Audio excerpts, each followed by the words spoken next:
Alrighty, what is up, PokeMoshPit? This is InertFury here, and today I'm bringing y'all a black and white underused match that I had against KoNFLiiCTeD. So, without further ado, let's just go ahead and jump right in on this match. So I'm going to lead with my choice banded Crobat, and he's going to lead with a Weavile. Now, because this is a Weavile lead, I'm figuring that he might be one of the really old school ones back from 4th Gen that had like Focus Sash and Swords Dance and all that stuff. So I'm going to fire off a U-turn, run out, and then go into my Milotic to sponge really whatever he wants to throw at me. Which, at this point, is an Ice Punch, because that was the really safe move to make. So I'm going to take that fairly well, but unfortunately I get a Freeze. Now that's kind of good also, because I get, a multi-scale boost, but it's not really good if I can't really hit back. So he sets up a Swords Dance. That's also, one of those good-bad scenarios. It's good because that tells me that he does not have Ice Shard, but it's also bad because, now I have to sacrifice something. So, looking at his team structure at the time, really, the sub-punching Dusclops wouldn't have really helped me out all that much, so I just decided to sacrifice this for the time being. Yes, I probably could have gone out to Registeel, taken that, and then gone out to this, predicting the fighting move, and then Shadow Sneaked, but that was much more complicated in my opinion. Plus, I didn't want damage on my Registeel. So anyways, he kills me up with a crit, and then I go out to Crobat, finish it off with a banded U-turn, and then I'm going to go into my Zapdos. Now, this is a Life Orb Timid Zapdos with Roost, and honestly I use this really to scout other like Nidokings. So he actually goes out to a Nidoking, which is really cool. So I fire off what I thought was a Hidden Power Ice, but this is actually my Hidden Power Grass one, so that's not really that big of it. It's not really good, but I mean, HP Ice probably wouldn't have killed it anyways, so it's all good and well. So Zapdos kind of served its purpose there without really killing anything. So I'm going to my Chia, and I'm going to go for Hidden Power Ice, predicting his Crobat switch, because I have Hidden Power Ice on this as opposed to Hidden Power Fire. Why, you ask me? I don't really know. But it worked in this situation, so ha. So, already I'm kind of forming a plan to get my Milotic thought out, and I know that this is like a bit early to probably start implementing this plan, but it's a semi-workable plan. So anyways, he just Brave Birds everything, and he Brave Birded my Registeel, and my Registeel's just like, whatevs. So right here, I'm going to set up Stealth Rocks in the hopes that he goes to Donphan, so that he possibly either sets up his own rocks and spins mine away, or like hits me with an Earthquake and then spins mine away. He does go for the Earthquake right here, which I kind of found weird. But anyways, I'm going to fire off a Toxic on that Donphan.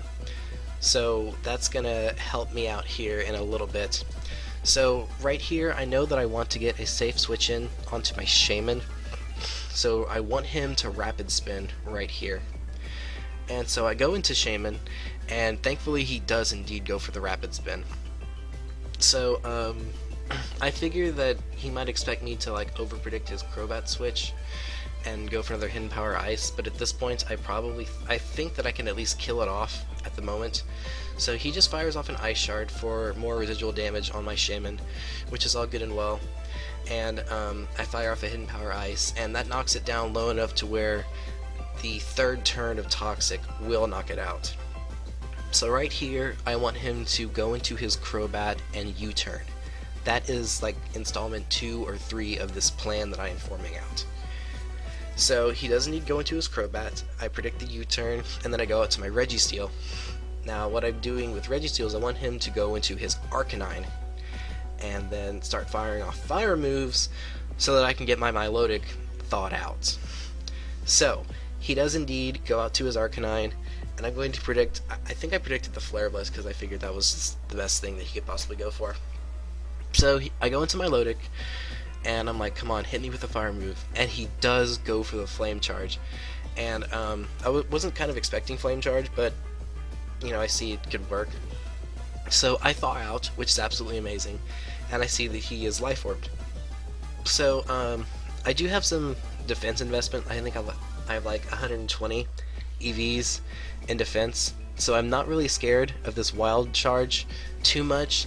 It does beat down quite low, but he gets to the point to where the recoil from Wild Charge and the Life Orb damage will knock him into KOing range from my Scald, which is absolutely perfect for me.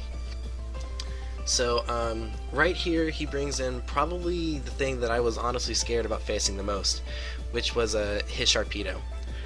So right here I was kind of expecting him to go for a Protect, so I went for Recover, but that doesn't happen, and he gets a Crit Crunch, probably didn't matter, and I don't see Life Orb. So part of me is like, okay. So I see that he actually is a full-on physical set, because he had both Waterfall and Crunch. So I just go for a U-turn, and it's going to go down and it's going to take it out, except not really, because this is Focus Sash. So I'm like, okay, well this definitely is not good. So right here I have to go into my Registeel, hope that I can take a Waterfall, which I probably can. Well, of course I can, I'm a freaking Registeel, because I have like mixed defenses. But he does have Earthquake, which is going to make this even really closer, and I barely live! And I do fire off a Seismic Toss, and that is going to take out his Sharpedo. So, yeah, that was really, really, really, really good for me, and really good for my random defensive spread investments. Now, right here, my thought process was kind of a little weird, but I decided that I needed to sack Shaman. I honestly, looking back on it, don't know why I didn't sack Steel. Probably because I figured, I don't know what I figured. But anyways, I'm going to go back out into my own Crobat, and now I am just going to Brave Bird everything! All credits go to Fizzy Stardust for that line, and for the line earlier, and for what I'm about to say next. So anyways, he goes into his own Crobat, it's a speed tie. Spoilers, I'm going to win the speed tie, and Brave Bird the Brave Birder! So yeah, that was a really good, really close match. Thanks everyone for watching. Be sure to check out both my channel and his channel, and I'll catch you on the flip side. Peace out.